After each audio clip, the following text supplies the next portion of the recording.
What's up, Facebook Fortnite group? Vilo here, back again with another video, and today we are talking about bloom and recoil and how it affects your aim within Fortnite. Let's go ahead and first explain what is bloom, what is recoil. We're going to start by grabbing an assault rifle here, and I'm just going to aim at this wall. And if you look at the center of my screen, this is my reticle. All right, the reticle is made up of my middle dot right here, and then we have these four little hash lines that come out just like this. Sorry for my horrible drawing, I'm not the best. But right now you can see that this is a visual representation of where our shot is going to go. Now notice that those hash marks are outside and they're not directly on that middle dot as if we're aiming in like this. This is ADSing or aiming down sights. Notice how those hashes get much tighter, okay? What do those hashes represent? If you guys don't know this, this is going to be really helpful when you get into your next game. Okay, let's go ahead and reset this. If we were to draw a box just inside of these little hash marks, just like this. Give me a second while I make these happy little lines, Bob Ross style. Just like this. If we draw this box, think of this as in like baseball terms, this is our strike zone. Okay, if we were to take a shot right now, we're not aiming down the sights, we're just hip firing. The bullet is going to land somewhere inside that box. Okay, now close range, it doesn't really matter, right? If my target is right here, that target is going to take up that entire box, right? So every single bullet's going to hit, no big deal. But let's go ahead and look at a target that's far away, like this guy way out here. If I was to take a shot right now, even though my white dot is directly on him, I'm not hitting the shot. Now, sometimes, might get lucky. Might get that random, just like that. Might get that random shot that actually hits. But this is a problem if I'm only hitting one out of every 3 or 4 shots, maybe more. Okay? So how can I be more accurate from long range? Again, we can go back to aiming down sights. See, notice when we ADS, that crosshair gets much tighter. Now when I shoot, that box is basically only that white spot. Think about the red box just shrunk to the size of that white dot in the middle of your screen. Every single bullet hits when I allow it time to reset. And what do I mean by that? Well, notice when I take a shot, that crosshair opens and then closes. Opens and then closes. Okay, while it's open, if I was to immediately take another shot, notice that only the first shot is hitting. That's, the recoil is causing that white dot to lift up. And by that crosshair expanding, that opens up that strike zone. It makes a bigger strike zone. This really becomes prevalent when we are spraying. Okay, so watch when I'm spraying what happens with that crosshair. Even when I'm aiming down sights. See how it is expanding? So in turn, that red strike zone is expanding also. And if I'm not aiming down sights, if I'm just spraying from the hip, it's expanding even further. That's a huge strike zone. You're not going to hit any shots like this. You know, maybe get a couple. I got lucky there. But that is bloom. That is that randomness, okay? Sometimes you get good bloom and sometimes you get bad bloom. And there you saw a few shots hit in a row, but you cannot predict that. That's not something that's going to be consistent. How can we be more consistent with long-range engagements? Well, aiming down sights for one will help, but more so is allowing time for that reticle to reset. We call this tap shooting. Okay, so from really long range, tap shooting is going to be how you're going to be 100% accurate. Now, if you're just spraying at somebody's wall, it's not a big deal, right? Because a wall, look at that wall, you know, every single bullet is going to hit because that wall is 100% inside that strike zone. But when we're trying to hit people, long range tap shooting is going to be better.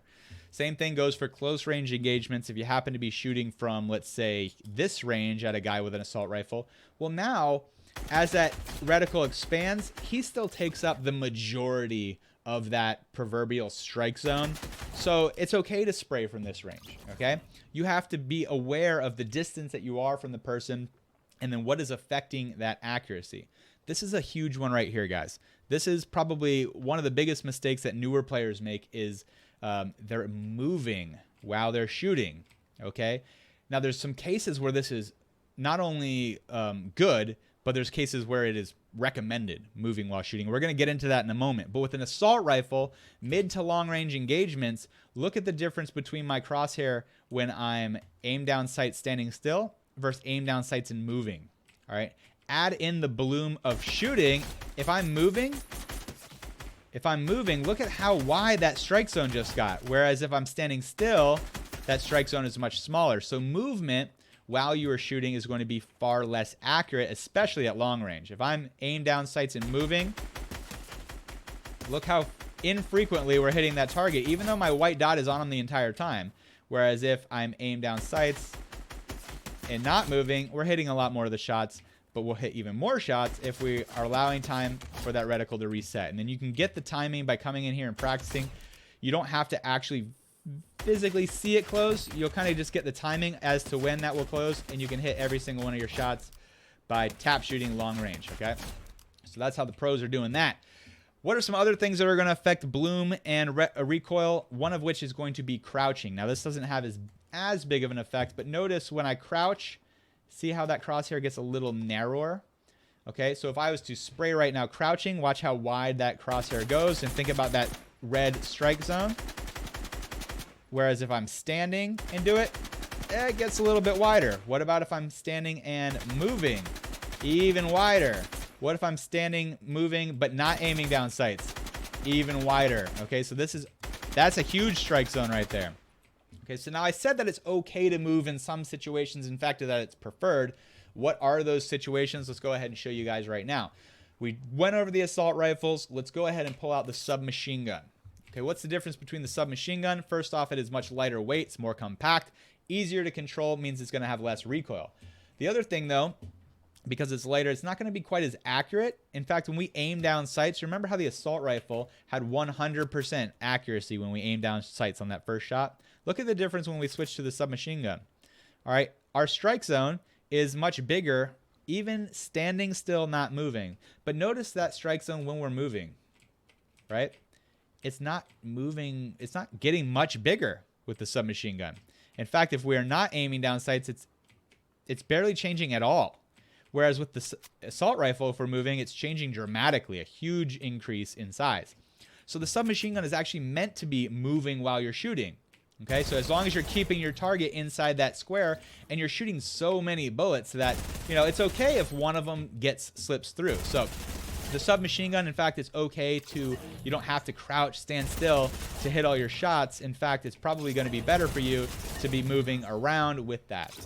Notice when you jump, it does affect it a little bit, but not that much, not nearly as much as it would with an assault rifle. When we jump, you can see that it's going to expand much more. So submachine gun, it's not a fight that you're going to want to take from this range. Again, we can see the strike zone. You can also see the damage fall off. Okay, right here, if we hit this guy with a bullet, not a headshot, but they're hitting for 21, 18,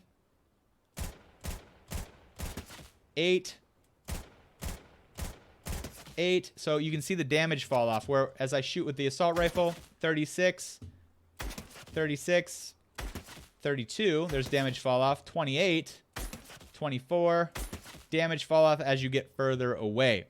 So the submachine gun is definitely going to pack a lot more damage up close, and movement is not going to affect your aim or your bloom as much. Let's kill him so he doesn't shoot at me. Now, shotgun, very similar to the submachine gun. It's meant for close range combat. You can see if we aim in or aim down sights, that crosshair does get a little bit smaller, but yeah, just a little bit. All right. Also, with the shotgun, you're going to have pellets. You're going to have spray. You're not just shooting one bullet at a time. You're shooting multiple. So when I shoot right now, you're going to see all these little red dots. Let me get this box off the screen. You're going to see these red dots right there. You saw a bunch of them, right? I think it's 10 or 9 or something like that. If we hit all of them, I think it's 10. If you hit all of your pellets, obviously you're going to do a lot more damage. But if we only hit half of the pellets, notice that you can miss, right? You can have your white dot off the side, but because he's still in that box, some of the pellets hit. Notice the damage drop off, though. We only hit him for 44 there. Or look, if we aim over here, only hit him with 3 of the pellets. We only hit him for 12 damage, 18 damage.